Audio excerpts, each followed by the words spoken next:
मैं डॉक्टर के L Meena, associate professor in geography. आज हम बात करेंगे मानव प्रवास। पृथ्वी तल पर मनुष्य कभी भी पूर्ण रूप से स्थिर अवस्था में नहीं रहा। आदिकाल से ही मानव प्राकृतिक, सांस्कृतिक, आर्थिक, राजनीतिक कारणों से प्रभावित होकर एक स्थान से दूसरे स्थान पर प्रवास करता रहा है और ये गतिशीलता आज भी कहीं बनी हुई है। इस गतिशीलता से प्रभावित होकर रैडजल ने भूगोल को गतिशीलता का विज्ञान, साइंस ऑफ मूवमेंट कहा था। अतः प्रवास से तात्पर्य मानव समूह द्वारा कठिन परिस्थितियों वाले स्थान को त्याग कर किसी अनुकूल स्थान पर स्थायी रूप से बस जाना प्रवास, माइग्रेशन कहलाता है। संयुक्त राष्ट्र संघ ने भी माइग्रेशन को स्पष्ट करते हुए लिखा है, प्रवास से तात्पर्य भौगोलिक अथवा स्थानिक प्रवासिता से है, जो एक भौगोलिक इकाई से दूसरी भौगोलिक इकाई के मध्य देखी जा सकती है, जिनमें रहने का मूल स्थान और पहुंचने का स्थान दोनों एक दूसरे से अलग अलग भिन्न होते हैं। ऐसे प्रवास अधिकांश से स्थायी हो सकते हैं, क्योंकि इससे मानव का निवास स्थान स्थायी रूप से बदल जाता है। अंतर्राष्ट्रीय प्रवास को हम दो भागों में बांट सकते हैं या दो अर्थों में बदल सकते हैं। एक है उत्प्रवास, बहिर्गमन, इमिग्रेशन और माइग्रेशन, और दूसरा है आप्रवास या इमिग्रेशन। पहला जो है उत्प्रवास, एक महाद्वीप अथवा देश के व्यक्तियों का किसी दूसरे महाद्वीप अथवा देश में जाकर बस जाना से वहाँ के व्यक्ति, वहाँ के निवासी को प्रवासी कहलाएंगे। जैसे यूरोप के लोग पलायन करके उत्तरी अमेरिका चले जाते हैं, दक्षिण अमेरिका, ऑस्ट्रेलिया आदि देशों में बस जाते हैं, ये लोग वहाँ यूरोपीय प्रवासी कहलाते हैं। दूसरा है अप्रवासी। इसके विपरीत बाहरी देशों के महाद्वीपों से जब मानव स्थानांतरित होकर इस देश विशेष में आकर बस जाता है, तो वहाँ के लिए ये लोग अप्रवासी कहलाते हैं। उदाहरणतः यूरोप व महाद्वीप के लोग उत्तरी अमेरिका, ऑस्ट्रेलिया आदि देशों में अप्रवासी कहलाए।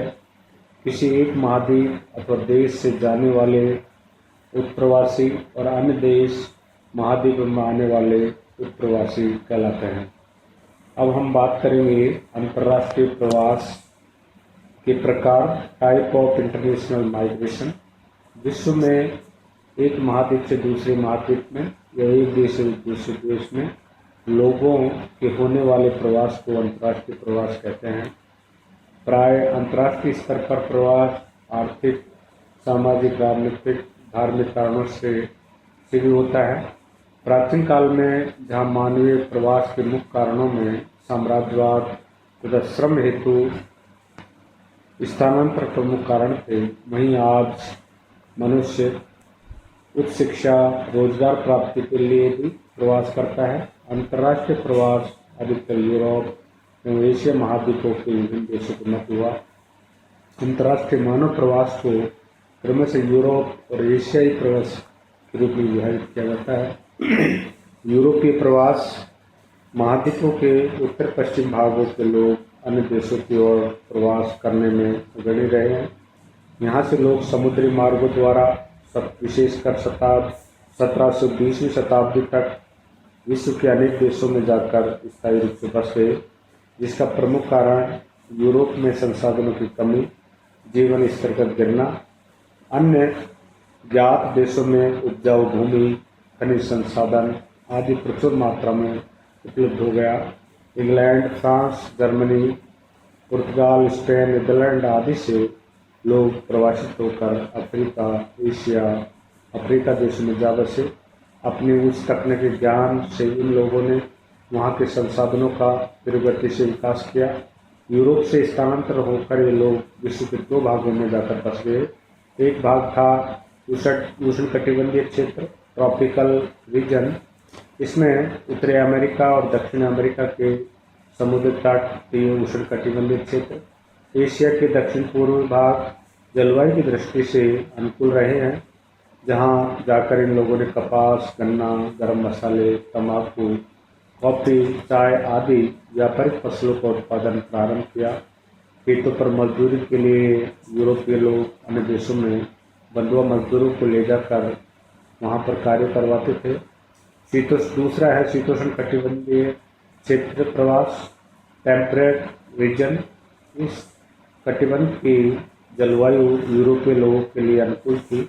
यहाँ के लोग स्थायी रूप से बसे। उत्तरी अमेरिका के संयुक्त राज्य अमेरिका, कनाडा, दक्षिण अफ्रीका, ऑस्ट्रेलिया, न्यूजीलैंड आदि शीतोष्ण कटिबंधीय देशों में इनकी जनसंख्या अधिकतम पाई जाती है। प्रारंभ में यूरोपीय लोगों का मुख्य उद्देश्य केवल उपनिवेश स्थापित कर इन देशों का आर्थिक शोषण करना था, किंतु बाद में ये लोग इन देशों में स्थायी रूप से बस गए। एशियाई देशों में प्रवास 18वीं शताब्दी के बाद जनसंख्या की अधिकता के कारण चीन, भारत, जापान के लोग अपने पड़ोसी देशों में प्रवास होकर स्थायी रूप से बसने लगे।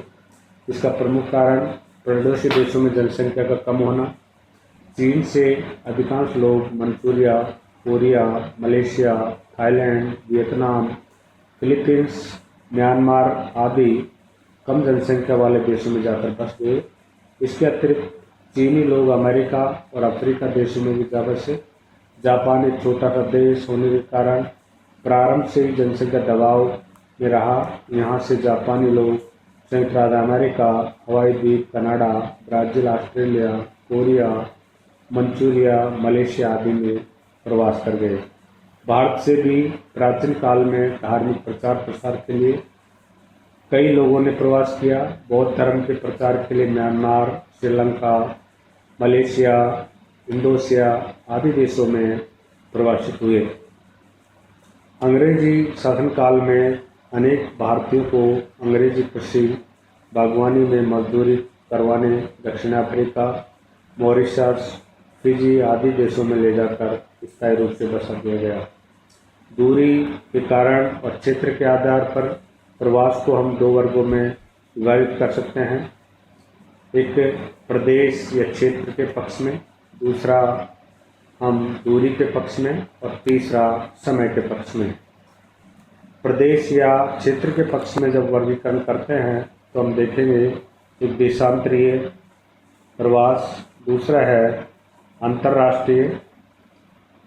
अंतर्राष्ट्रीय में भी आप्रवास और उत्प्रवास और दूरी के अनुसार देखें तो अंतर महाद्वीपीय, महाद्वीपों के अंदर, और स्थानीय में भी गांव से गांव की ओर, गांव से नगरों की ओर, नगरों से नगरों की ओर, गांव से गांवों की ओर। और समय पक्ष को भी देखें तो प्रवास दीर्घकालिक बहुत लंबे समय तक, और अल्पकालिक या मौसमी या बहुत ही कम समय के लिए। प्रवास का कारण आर्थिक कारण हो सकता है, रोजी रोटी के लिए या व्यवसाय के लिए, और सामाजिक कारण भी हो सकता है। दूसरा है दूरी, लंबी दूरी का प्रवास, एक महाद्वीप से दूसरे महाद्वीप में, एक देश से दूसरे देश में। और लघु दूरी का प्रवास एक शहर से दूसरे शहर में या एक गांव से दूसरे गांव में। और समय के अनुसार अल्पकालीन, मौसमी प्रवास, और दीर्घकालिक जो बहुत लंबे समय तक धीरे धीरे वहाँ जाकर बस जाते हैं, उसको दीर्घकालिक प्रवास कहते हैं। इस तरह से हम देखते हैं कि अंतर्राष्ट्रीय जो प्रवास है उसका वर्गीकरण हम निम्न प्रकार से कर सकते हैं।